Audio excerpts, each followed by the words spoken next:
Hi everyone, তো সকালবেলায় দুধ ওটস দিয়ে একটু ব্রেকফাস্ট করে নিলাম। তারপর চলে গেছি পাশে দাদুর বাড়িতে।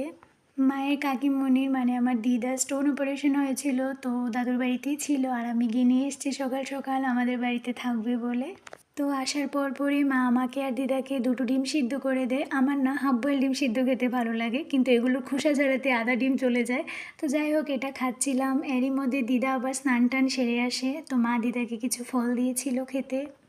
আর মাঝখানে একটা দিন একটু বৃষ্টির দিয়ে তারপর আবার রোদ মশাই ফিরে চলে এসছে। কি আর করা যাবে, এই গরমে কিছু খেতেও ভালো লাগে না, তাই নিজের জন্য একটু মাছ ভাজা আর সাথে পেঁয়াজ কুচি করে ভাজা করে নিলাম। আর মাছ ভাজার সাথে ছিল কচুর শাক আর ডাল। আমার কচুর শাক খেতে দারুণ লাগে, তো দুপুরবেলা খাওয়াটা ভালোই হয়েছিল। আর সন্ধ্যের দিকে কাকা এসেছিল, আমার ছোট কাকা।